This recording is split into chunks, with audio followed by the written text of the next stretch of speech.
10 محرم عاشورہ کا دن آنے والا ہے. اس حوالے سے آج بہت اہم باتیں کرنے کا ارادہ تھا. محرم میں کیا کرنا چاہیے, کربلا کا واقعہ اصل ہے کیا. کربلا کے واقعے پر تو میں پورا بیان چند سال پہلے ریکارڈ کروا چکا ہوں, لیکن اس واقعے سے اہم سبق کیا ملتے ہیں. محرم میں ہم کون سے ایسے کام کر رہے ہیں جس سے ہم اللہ کے غضب کے مستحق ٹھہر رہے ہیں. ان باتیں ہیں جس پر انشاءاللہ آج میں بات کروں گا. اللہ تعالیٰ سب کو عمل کی توفیق عطا فرمائے اور حق کہنے کی توفیق عطا فرمائے. دیکھو ایک بات خوب اچھی طرح سمجھ لو, اسلام 1400 سال پہلے مکمل ہو چکا ہے. کسی واقعے کی وجہ سے اسلام کو تبدیل نہیں کیا جاتا, بلکہ اسلام کی روشنی میں جو تقاضے ہیں ان پر عمل کیا جاتا ہے. ہمارے ہاں ہو یہ رہا ہے, واقعات کی بنیاد پہ مسائل نکالے جا رہے ہیں. 10 محرم کا دن سیدنا حسین ابن علی رضی اللہ عنہ کی شہادت سے پہلے بھی عظیم تھا, اور سیدنا حسین ابن علی رضی اللہ عنہ کی شہادت کے بعد بھی عظیم دن ہے. آج آپ نے ایک نعرہ بہت سنا ہوگا کہ جی اسلام میں فرقہ واریت نہیں ہے, ہم کسی فرقے سے نہیں ہیں. میں بار بار کہتا ہوں کہ یہ بڑا خوشنما نعرہ ہے, تو سننے میں بہت اچھا لگتا ہے, باتیں سننے کی حد تک بہت اچھی ہوتی ہیں, لیکن پریکٹیکل لائف میں ان کی ویلیو بالکل بھی نہیں ہوتی. جب آپ پریکٹیکل لائف میں آتے ہیں کو یہ فیصلہ کرنا پڑتا ہے کہ آپ کس فرقے سے تعلق ہے آپ کا. آپ سنی ہیں, شیعہ ہیں, معتزلہ ہیں, مرجیہ ہیں, قدریہ ہیں, ناصبیہ ہیں, کیا ہے آپ کا فرقہ. کہہ دینا آسان ہے, میرا کوئی فرقہ نہیں ہے. اس پر سب سے بڑا اشکال یہ ہوتا ہے, یہ میں اس لیے فرقے کی بات کر رہا ہوں کہ آپ کو بھی طے کرنا پڑے گا کہ آپ یا تو شیعہ بن جاؤ بھائی, یا سنی بن جاؤ, ایک طرف ہو جاؤ. آپ محرم میں شیعہ بنے ہوئے ہوتے ہیں, رمضان میں سنی بنے ہوئے ہوتے ہیں, ربیع الاول میں بریلوی بنے ہوئے ہوتے ہیں, پتہ ہی نہیں چلتا کہ ٹکتا ہی نہیں ہے کسی ایک جگہ. اس بات میں دو رائے نہیں ہو سکتی کہ سیدنا حسین رضی اللہ تعالی عنہ کو جو کربلا میں شہید کیا گیا, یہ کائنات کا بدترین ظلم تھا. اس نے آپ کی گردن مبارک پہ تلوار رکھی, اس کی بدبختی. بہت ہی کوئی شقی اور بدبخت جو نواسہ رسول صلی اللہ علیہ وسلم کے قتل کی طرف بڑھا, ہی کوئی بدبخت اور بدنصیب جو کوفہ کے گورنر ابن زیاد کے کہنے پر نواسہ رسول سے لڑنے کے لیے نکلا. تو اس ظلم کو ظلم نہیں مانتا, وہ بھی اپنے آپ کو جہنم میں جانے کے لیے تیار کر رہا ہے. پھر کربلا میں ایک بڑا ظلم یہ ہوا کہ صرف سیدنا حسین ابن علی کو شہید نہیں کیا گیا, آپ کے ساتھ جتنے مرد تھے سب کو شہید کر دیا گیا. پیغمبر صلی اللہ علیہ وسلم اور صحابہ کی سیرت میں کیا ملتا ہے, میں ایک آیت سے آپ کو سمجھاتا ہوں.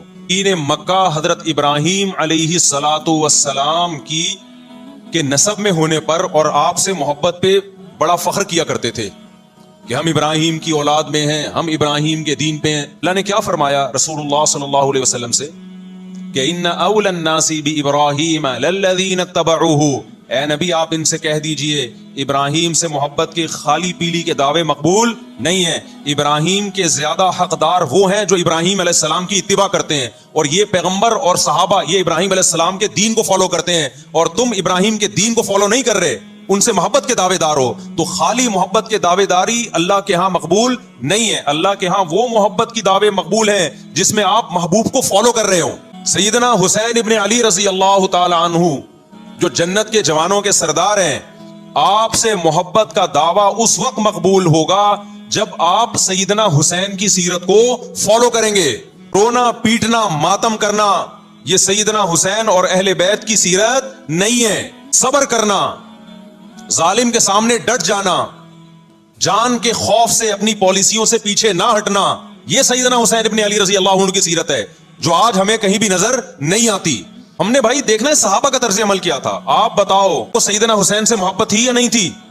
کیا غم کا پہاڑ ٹوٹا ہوگا جب اطلاع ملی ہوگی کہ سیدنا حسین ابن علی اور آپ کے اصحاب اور اہل بیت کو سب کو کربلا میں شہید کر دیا گیا ہے. کیا قیامت گزری ہوگی. کوفہ سے ایک شخص آیا نا, عبداللہ بن عمر سے پوچھنے لگا جو مارنے پر دم کا مسئلہ. انہوں نے فرمایا تم نے پیغمبر کے نواسے کو قتل کر دیا, اور مسئلہ یہ پوچھ رہے ہو کہ جو مارنے پر دم آئے گا کہ نہیں آئے گا. طرف تم نے پیغمبر کے نواسے کو قتل کر دیا کربلا میں, اور اب ہم سے آ کے مسئلہ پوچھتے ہو جو مارنا جائز ہے یا نہیں ہے. ابا کہ ہاں یہ غم کم غم نہیں تھا. تو حضرت معاویہ رضی اللہ تعالی عنہ کے ہاتھ پہ بھی حضرت حسین نے بیعت نہیں کی. کیوں؟ بغاوت سے فتنے کا اندیشہ تھا. حضرت حسن جو حضرت حسین کے بڑے بھائی تھے, انہوں نے سیدنا معاویہ رضی اللہ تعالی عنہ کے ہاتھ پہ بیعت کی, اور اس اختلاف کو ہمیشہ کے لیے اپنی کوشش کے مطابق ہمیشہ کے لیے ختم کر دیا. ختم ہوا نہیں ہوا ایک الگ بحث ہے, لیکن حضرت حسن کا مقصد کیا تھا کہ مسلمانوں کی دو جماعتوں کو میں آپس میں لڑتا ہوا نہیں دیکھ سکتا. لوگوں نے کہا آپ خلافت کے حقدار ہیں, آپ نے فرمایا میں دستبردار ہوتا ہوں سیدنا معاویہ. حضرت حسن بیعت ہو گئے حضرت معاویہ سے, اور یہ اختلاف کو کیا کر دیا, حضرت حسین بیعت نہیں ہوئے. لیکن حضرت حسین نے بغاوت بھی نہیں کی. اپنی رائے تھی, حضرت حسن کی اپنی رائے تھی. ان کا خیال تھا کہ بیعت ہونا مسلمانوں کے لیے زیادہ مفید ہے, ایک پاورفل حکومت ہوگی, ایک طاقتور ریاست ہوگی, ورنہ لڑتے رہیں گے آپس میں. حضرت حسین کا موقف یہ تھا کہ میں بغاوت تو نہیں کروں گا لیکن بیعت بھی نہیں ہوں گا, کیونکہ اگر بیعت ہو گیا تو اس سے جو خلفائے راشدین کے دور میں جو خلیفہ کی سلیکشن کا طریقہ تھا وہ طریقہ ختم ہو جائے گا. تو میں اگر اس طریقے کو نہیں لا سکتا تو اس کے خلاف کو پروموٹ بھی نہ کروں میں. یہ بھی ایک رائے تھی. میں سمجھا پا رہا ہوں اپنی بات. رائے کا اختلاف ہوتا ہے نا. نبی صلی اللہ علیہ وسلم نے فرمایا اذا اجتہد المجتہد فإن اصاب فله اجران وإن اخطأ فله اجر واحد. جب کوئی مجتہد اللہ کی رضا کو سامنے رکھ کے اجتہاد کرتا ہے, غلط کا فیصلہ کرنے بیٹھتا ہے, رائے اس کا مقصد اللہ کی رضا ہو, تو اگر وہ درست نتیجے پہ پہنچے تو 2 ثواب, غلط نتیجے پہ پہنچے تو بھی 1 نیکی اس کو ملتی ہے, اس لیے کہ اس کے بس میں جو خیر خواہی کے لیے جو تھا وہ اس نے کر دیا. رائے کا اختلاف ہوتا ہے. حضرت حسن رضی اللہ تعالیٰ عنہ بیعت ہوئے حضرت معاویہ کے ہاتھ پہ. سیدنا حسین نہ بیعت ہوئے اور نہ آپ نے بغاوت کی, خاموشی اختیار کی. حضرت معاویہ رضی اللہ تعالیٰ عنہ نے سیدنا حسین کو تلوار کی زور سے بیعت پر مجبور نہیں کیا, بلکہ نواسہ رسول کا خیال کیا اور وصیت بھی کی لوگوں کو. حضرت معاویہ کے بعد یزید جانشین ہوا. اس کی سب سے بڑی غلطی یہ تھی, پاس رسول صلی اللہ علیہ وسلم اور آپ کے ساتھ جو چند اہل بیت اور چند صحابہ تھے, اس وقت بھی حضرت حسین نیوٹرل تھے. نہ حضرت حسین نے بغاوت کا ارادہ کیا اور نہ بیعت کرنے کا ارادہ کیا. یزید ابن معاویہ کو چاہیے تھا کہ سیدنا حسین رضی اللہ عنہ کو اپنے حال پہ چھوڑ دیتا. اپنے والد حسین رضی اللہ تعالیٰ عنہ کو جب کوفہ سے خطوط آئے, یہ میں وضاحت اس لیے کر رہا ہوں کہ حضرت حسین بغاوت کے لیے نہیں نکلے تھے, مسلمان حاکم کے خلاف بغاوت کے لیے نہیں نکلے تھے, کیونکہ رسول اللہ صلی اللہ علیہ وسلم کی بہت ساری صحیح حدیث ہے اس بارے میں کہ جو باغی ہے, جو ریاست کے خلاف بغاوت کرتا ہے, اس کو نبی صلی اللہ علیہ وسلم نے اس عمل کو پسند نہیں کیا.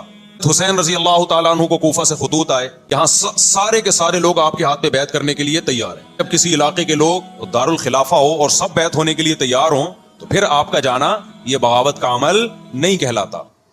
حضرت حسین رضی اللہ تعالیٰ عنہ اہل بیت کے ساتھ نکلے. کربلا میں جب پہنچے, مشہور واقعہ آپ 20 دفعہ سن چکے ہیں, وہاں جا کے آپ کو اطلاع ہوئی کہ وہ خبر غلط تھی, اور عبید اللہ بن زیاد نے ایک پورا لشکر بھیجا سیدنا حسین رضی اللہ تعالیٰ عنہ کو مجبور کرنے کے لیے کہ میرے ہاتھ پہ آپ زبردستی بیعت ہو جائیں. حسین رضی اللہ تعالیٰ عنہ نے مطالبے رکھے کہ یا تو مجھے واپس جانے دیا جائے, اور اگر بیعت کرنا ہی ہے تو میں دمشق میں امیر کے ہاتھ پہ جا کے بیعت کروں گا.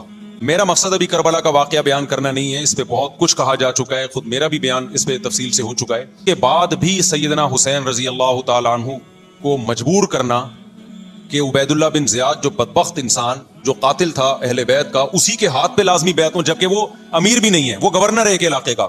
اسے رسول کا خیال نہ کرنا یہ بدترین ظلم تھا جو اس وقت حکومت سے ہوا ہے. حسین رضی اللہ تعالیٰ عنہ, دیکھو نبی صلی اللہ, آج ہم دیکھتے ہیں کہ جو بڑا آدمی ہوتا ہے نا اس کی قربانیاں ہوتی ہیں, بڑی بڑی قربانیاں ہوتی ہیں. چھوٹے اپنے بڑوں کی قربانیوں کو کیش کراتے ہیں, ہوگا فلاں نے بڑی قربانیاں دی اور بچے موج کر رہے ہیں, دیکھا نا آپ نے. لیکن اللہ تعالیٰ نے رسول اللہ صلی اللہ علیہ وسلم کے نسب کو اس سے محفوظ. ہمارے نبی کے 2 بیٹے حسن حسین, آپ کی نسل حضرت فاطمہ سے چلی ہے, دونوں شہید ہوئے ہیں. بہت بڑی حکمت تھی کہ پیغمبر صلی اللہ علیہ وسلم نے سب سے پہلے تربیت اپنے گھر والوں کی ہے. آج لوگ باہر فنٹر بنے ہوئے ہوتے ہیں, تبلیغیں کر رہے ہوتے ہیں, اپنے گھر کی ان کو پرواہ نہیں ہوتی. نبی صلی اللہ علیہ وسلم نے سب سے پہلے جو تربیت کی ہے, کس کی ہے؟ حضرت حسن اور حسین کی ہے. میں آپ کو چاروں طرف سے گھیر لیا گیا اور آپ کو مجبور کیا گیا کہ آپ نے ابن زیاد کے ہاتھ پہ بیعت کرنا ہے, تو آپ نے اس ذلت کو گلے لگانے سے انکار کر دیا. آپ کو 100% یقین تھا کہ اتنے بڑے لشکر کے سامنے میں ٹھہر نہیں سکتا, اسباب کی دنیا میں فتح کی امید نہیں ہے. حضرت حسین رضی اللہ تعالی عنہ نے لڑنے کا فیصلہ کر کے اور شہادت کو قبول کرنے کا فیصلہ کر کے ابن زیاد اور اس زمانے کے حکمران جو اس قتل پہ راضی تھے, قیامت تک کے لیے ان پہ لعنت کے سلسلے کا دروازہ کھول دیا. بعض دفعہ اللہ بھی یہ چاہتے ہیں کہ بدبختوں کو ڈھیل ملے تاکہ ان کا جرم سنستدرجہم من حیث لا یعلمون. قرآن کہتے ہیں نا, ہم ان کو ڈھیل دیں گے, ان کو برائی میں ہم آگے بڑھنے دیں گے, ایسے بڑھنے دیں گے کہ ان کو خود بھی پتہ نہیں چلے گا. قیامت کے دن ان کا عذاب ان کو کئی گنا بڑھا کر دیا جائے. ارے بھائی, ہمارے لیے کیا سبق ملتا ہے؟ کیا اس واقعے کے بعد اہل بیت کی جو مقدس اور پاکیزہ عورتیں تھیں, کیا انہوں نے نوحہ کیا یا صبر کیا؟ کا ضمیر کیا کہتا ہے, انہوں نے نوحے پڑے ہوں گے یا صبر کیا؟ عبداللہ بن عمر رضی اللہ تعالیٰ عنہ جو کوفہ والوں کو ملامت کیا کرتے تھے کہ تم جو مارنے کے مسئلے ہم سے پوچھتے ہو, تم نے حسین کا قتل کر دیا. تو یہ حضرت ابن عمر نے اسی لیے کہا نا کہ آپ کو اس کا غم ہوا تھا. تو ابن عمر کا عمل کیا تھا؟ ختم کیا. کیا انہوں نے چھروں سے اپنے آپ کو مارا؟ حسین کا قتل بھی ظالمانہ, اور اس سے پہلے سیدنا عثمان کا قتل بھی ظالمانہ. اگر نوحہ یا ماتم جائز ہے تو حضرت عثمان کی شہادت کے دن بھی جائز ہے, حضرت حسین کی شہادت کے دن بھی جائز ہے. اور اگر ناجائز ہے تو جیسے عثمان کی شہادت کے دن ناجائز, حسین کی شہادت کے دن بھی ناجائز ہے. کیا کہتا ہے ایسے مواقع کے بارے میں؟ تلک امۃ قد خلت لہا ما کسبت ولکم ما کسبتم. قرآن جب بھی پرانی امتوں کے واقعات بتاتا ہے, قرآن کہتا ہے یہ قوم تھی جو گزر گئی, انہوں نے جو کیا اس کا بدلہ ان کو ملے گا, تم جو کرو گے اس کا بدلہ تمہیں ملے گا. تو ہمیں اللہ نے اس واقعے میں بھی بتا دیا کہ سیدنا حسین کا واقعہ, کربلا کا واقعہ جب سنا کرو تو یہ سوچا کرو یہ قوم تھی جو گزر گئی, جس نے اچھا کیا, حسین ابن علی نے اچھا کیا, ان کو اس اچھائی کا بدلہ ملے گا. اور جو حضرت حسین کے قتل کے حضرت سیدنا حسین کے مبارک خون سے جن کے ہاتھ آلودہ ہوئے, کیونکہ قتل کیا نا انہوں نے, ما کسبت, ان کو اس ظلم کا بدلہ بھی ملے گا. فالو کرنا ہے حسین کے راستے کو, نہ کہ حسین کے نام پہ ہم نے ماتم کرنے ہیں. حسین کا راستہ کیا ہے جس کو ہم نے فالو کرنا ہے؟ اب میں چند چیزیں آپ کو بتاتا ہوں. سب سے پہلا سبق جو ہمیں کربلا میں ملتا ہے, ایک طرف دنیا ہے, دیکھو اگر حضرت حسین رضی اللہ تعالیٰ عنہ ابن زیاد کے ہاتھ پہ جا کے بیعت ہو جاتے, آپ کیا سمجھتے ہو بے تحاشا مال و دولت حضرت حسین پہ خرچ نہیں کرتا کیا؟ وہ ایک بڑا آدمی کسی کے ہاتھ پہ بیعت ہوتا ہے تو اس کو بھی تو فائدہ ہوتا ہے نا اس سے. حضرت حسین کو یقین نہیں تھا کہ کربلا میں شہید ہو جاؤں گا, فتح اور نصرت کی اسباب کی دنیا میں کوئی امید نہیں تھی, مگر آپ نے اہل بیت کو کربلا میں رسوا کرنے پر عزت کی موت کو ترجیح دی ہے. آج اگر آپ میں یہ ظرف ہے کہ آپ عزت کی موت کو ذلت کی زندگی پر ترجیح دیتے ہو تو پھر آپ حسینی ہو. نا حسین کی سخاوت کے واقعات ہیں. سیدنا حسین باغی نہیں تھے. بیت کا طرز عمل کیا تھا, محرم میں کیا کیا ہو رہا ہے میں آپ کو بتاتا ہوں. ان میں سے کوئی بھی عمل نہ ہمیں قرآن سے ملتا ہے نہ صحابہ سے ملتا ہے ہمیں. تو ما انا علیہ و اصحابی جو جنتی فرقہ ہوگا اس کی جو علامتیں ہیں, تو جب آپ ان علامتوں کے خلاف چلو گے, صحابہ اور تابعین کو فالو نہیں کرو گے, تو آپ پھر اپنے آپ کو سنی کہنا چھوڑ دو. آپ بتاؤ مجھے اسلام میں کوئی مہینہ منحوس ہے؟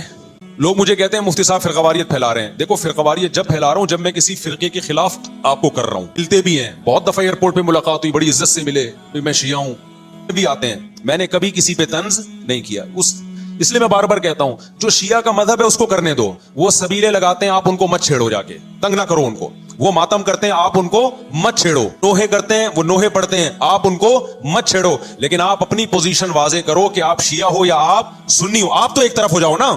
محرم میں اگر آپ مرثیے لگا کے گھوم رہے ہو گاڑیوں میں, اٹ مینز آپ سنی. صلی اللہ علیہ وسلم کی حدیث ہے ہمارے پاس, ہم اہل سنت والجماعت ہیں, ہم سنت کو فالو کرتے ہیں. تو سنت کیا کہتی ہے؟ میتوں پہ گریبان چاک کرنا, میتوں پہ چیخو پکار کر کے رونا. آپ نے فرمایا لیس منا, وہ ہم میں سے نہیں ہے. اور اس عمل پہ آپ صلی اللہ علیہ وسلم نے لعنت فرمائی ہے. حسین کی یاد میں رونا نبی کی سنت ہے. نبی صلی اللہ علیہ وسلم کو جب جبریل نے بتایا کہ حسین شہید ہوں گے, آپ روئے, اس لیے کہ اس وقت آپ کو یہ خبر ملی تھی. لیکن کیا ہر محرم میں آپ نے رونے کا پروگرام کیا ہے؟ جب کربلا کا واقعہ کی خبر ملی آپ کی آنکھوں میں آنسو آ جائے, یہ نیچرل ہے, یہ حسین سے محبت کی علامت. لیکن ہر محرم میں باقاعدہ بٹھا کے رونے کا پروگرام کرنا یہ حسین سے محبت کی علامت نہیں ہے, بلکہ شریعت میں ناجائز ہے یہ غموں کو بڑھانا. حضرت عثمان بھی تو شہید ہوئے تھے, نبی صلی اللہ علیہ وسلم کے داماد تھے, ان کی یاد میں آپ رونے کو سنت کیوں نہیں کہتے؟ میری نظر میں حسین کا قتل بھی بہت بڑا ظلم اور سیدنا عثمان کا قتل بھی بہت بڑا ظلم تھا. تھے دونوں مظلوم شہید تھے, لیکن اب اس غم کو مناتے نہیں ہیں. اسلام میں غم منانا سنت نہیں ہے. دیکھو جعفر طیار رضی اللہ عنہ, نبی کے چچا زاد بھائی, جب آپ صلی اللہ علیہ وسلم نے ان کو لڑائی کے لیے میدان جنگ میں بھیجا, رومیوں سے لڑائی تھی. حضرت جعفر طیار کی 4 بیویاں تھیں. جب نبی صلی اللہ علیہ وسلم مسجد نبی میں بیٹھے, آپ کو فرشتوں نے اطلاع دی کہ جعفر طیار شہید ہو گئے. آپ صلی اللہ علیہ وسلم کی آنکھوں سے آنسو اس وقت نکلے جب عین شہادت کی اطلاع ملی ہے. اس وقت آنسوؤں کا نکلنا محبت کی علامت ہے. آپ نے صحابی رسول کو بھیجا کہ جاؤ آپ کی زوجات کو, بیویوں کو جا کے خبر دو کہ جعفر طیار شہید ہو گئے. پانی تھی صحابہ کی آتے, ایسے جوان تھے جعفر طیار, خوبصورت جوان. غزوہ بدر میں جب مشرکین مکہ نے یہ نعرہ لگایا کہ حل میں مبارز, 3 سردار آئے, انہوں نے کہا پہلے تمہارے اندر سے 3 بہادر آئے ہم سے لڑیں. عربوں میں یہ ہوتا تھا کہ جب جنگ کے لیے دو فوجیں آمنے سامنے کھڑی ہوتی تھی تو پہلے دونوں طرف کے بہادر ترین لوگوں کی لڑائیاں ہوتی تھیں کہ جب تک دونوں میں سے ایک قتل نہیں ہوگا لڑائی شروع نہیں ہوگی. تو آپ کو پتا ہے کہ اس میں بہادر ترین لوگ نکلیں گے نا جو لڑنا جانتے ہوں. مشرکین مکہ کی طرف سے 3 یا 4 بڑے بڑے سردار آئے سے پہلے بدر میں لڑائی سے پہلے. انہوں نے نعرہ لگایا حل میں مبارز کوئی ہے تم میں, ادھر سے ہم 3 ہیں تو ادھر سے بھی کتنے چاہیے 3 بندے. انصار صحابہ آئے. مشرکین مکہ نے کہا لیسو بی اکفائنا, یہ ہمارے جوڑ کے نہیں ہیں, قریشی ہاشمی چاہیے, ہمیں ہمارے نسب کے لوگ ہونے چاہیے. تو ادھر سے نبی صلی اللہ علیہ وسلم نے حضرت علی کو بھیجا اور حضرت جعفر طیار کو بھیجا. جن صحابہ کو بھیجا ان میں حضرت جعفر طیار بھی تھے. جعفر طیار رضی اللہ تعالیٰ عنہ اور سیدنا علی مقابلے میں غالب آ گئے. سورج صحابی نجاشی کے سامنے آپ نے تقریر کی ہے, ہجرت کی ہے نا جب حبشہ کی طرف, تو نجاشی نے پوچھا جعفر طیار سے کہ تمہارے پیغمبر جو کلام لے کر آئے ہیں وہ سناؤ. حضرت جعفر طیار رضی اللہ تعالیٰ عنہ نے سورہ مریم پڑھنا شروع کر دی. کاف ہا یا عین صاد ذکر رحمت ربک عبدہ زکریا اذ نادى ربه نداء خفیا قال رب انی وهن العظم منی واشتعل الراس شیبا ولم اکن بدعائک رب شقیا وانی خفت الموالی من ورائی وکانت امراتی عاقرا فہب لی من لدنک ولیا. ایسی حضرت مریم اور عیسیٰ ابن مریم کی سیرت کو سورہ مریم میں بیان کیا حضرت جعفر طیار نے کہ نجاشی روتے روتے اس کی داڑھی تر اور جتنے پادری بیٹھے تھے سب کی داڑیاں تر ہو گئی روتے روتے. یہ تقریر جو نجاشی کے اسلام کا سبب بنے, بادشاہ کو مسلمان کرنے والے کون تھے؟ حضرت جعفر طیار. اور جوان بیویاں ہوں, چھوٹے چھوٹے بچے ہوں اور ایسے میں میدان جنگ میں لڑتے ہوئے شہید ہو جائیں, پیغمبر اور صحابہ پہ کیا قیامت ٹوٹی ہوگی. ہمارے نبی صلی اللہ علیہ وسلم کی آنکھوں سے کیا تھے, صرف آنسو موتی کی طرح ٹپک رہے تھے, اور آپ صحابہ کو اطلاع دے رہے تھے کہ جعفر طیار شہید ہو گئے اور جاؤ ان کے گھر والوں کو بتا کے آ جاؤ. کتنی بڑی قربانی ہے یا نہیں ہے. خبر دینے والا آپ کی ازواج کو بتا کے آیا کہ جعفر طیار شہید ہو گئے. آپ کے گھروں سے خواتین کے رونے کی آوازیں آئیں. آپ صلی اللہ علیہ وسلم نے فرمایا ان سے بولو کہ اپنی آواز کو پست کرو. پھر چیخو پکار کی آواز آئی تو آپ نے فرمایا کہ اگر دوبارہ چیخو پکار کی آواز آئے تو ان کے منہ پہ خاک پھینک دو. شہید کی بیوہ تھیں, اور شہید بھی کتنے مقدس, ان کو بھی نبی صلی اللہ علیہ وسلم نے نوحہ کرنے کی اجازت نہیں دی. اس دن جس دن غم پہنچا ہے اس دن بھی چیخو پکار کی اجازت نہیں دی ہے. تو آپ بتاؤ اگلے سال اس تاریخ کو چیخو پکار کی کیسے اجازت مل جاتی؟ نہیں آئی میرا خیال ہے بات سمجھ میں. جب غم پہنچا ہے اس وقت چیخنے چلانے کی اجازت نہیں ہے.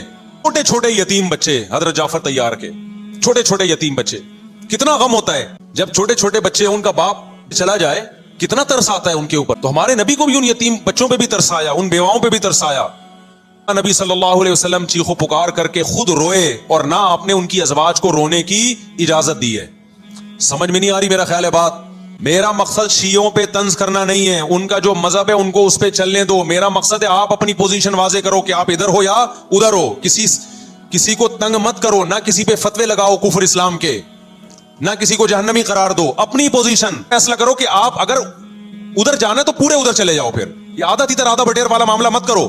ان کا مذہب ہے بھائی, ان کے علماء ان کو بتاتے ہیں کہ محرم میں کالے کپڑے پہننے ہیں, محرم میں ماتم کرنا ہے, محرم میں کو منحوس سمجھنا ہے, اس میں شادی بیاہ نہیں کرنا. ان کے علماء ان کو بتاتے ہیں, ان کو چلنے دو اس پر. دنیا میں بہت سے فرقے ہیں, بہت سے مذہب ہیں, کسی کو نہ ختم کر سکتے ہیں نہ کسی کے خلاف نفرت پیدا کر سکتے ہیں. اس سے کوئی چیز حاصل نہیں ہوگی. کسی سے نفرت کرنے کی ضرورت نہیں, کسی پہ فتوے لگانے کی ضرورت نہیں, لیکن آپ کو اپنی پوزیشن واضح کرنی پڑے گی کہ میں کہاں کھڑا ہوا ہوں. اگر آپ سنی ہو تو پھر اہل سنت والجماعت صحابہ تابعین کو فالو کرتے ہیں, حدیث کو فالو کرتے ہیں, اور حدیث میں ہمیں ماتم کرنا, نوحہ کرنا, گریبان چاک کرنا اس کی پرمیشن نہیں ہے, بلکہ اس سے روکا گیا ہے. اس عمل کو حرام اور ناجائز قرار دیا گیا ہے. یہ جو شیعہ حضرات کرتے ہیں, ہمارے دوست ہیں شیعہ, میں مذاق میں نہیں کہہ رہا, ملتے ہیں ہم سے, میں کبھی ان سے مذہب کے ٹاپک پہ بات نہیں کرتا, نہ ان کو کبھی چھیڑتا ہوں کہ آپ یہ کیوں کر رہے ہو, یہ کیوں نہیں کر رہے. بھائی اس کا مذہب ہے, وہ اس کا فرقہ ہے, جو کرنے دو اس کو. ربیع الاول کا مہینہ آئے گا, اس میں بھی آپ اپنی پوزیشن واضح کرو, ادھر ہو یا ادھر ہو. 2 فرقے ہیں, دیوبندی بریلوی. میں نہیں کہہ رہا کہ کون جنتی کون جہنمی, لیکن بر صغیر میں جن کو دیوبندی کہا جاتا ہے وہ نظر و نیاز تیجے 40 میں کے قائل, یہ ان کی کتابوں میں لکھا ہوا ہے, وہ اس کے قائل نہیں. اگر کوئی بزرگ ان میں قائل گزرا بھی ہے تو اس کا ذاتی تفرد ہے, اس کو علماء نے فالو نہیں کیا, اس کو ان کی اجتہادی غلطی قرار دی. ربیع الاول میں جلوس نکالنا, مزار بنانا یا مزاروں پہ جانا اس نیت سے کہ وہاں جا کے ہم کوئی قوالی پڑھیں گے یا کچھ بھی. ہمارے ہاں قبرستان جانا صرف اس لیے ہے کہ آخرت کی یاد تازہ ہو, بس. اس کے علاوہ اور کوئی کانسیپٹ نہیں ہے. ہمارے ہاں قبر ایک بالش سے زیادہ اونچی بنانا جائز, پر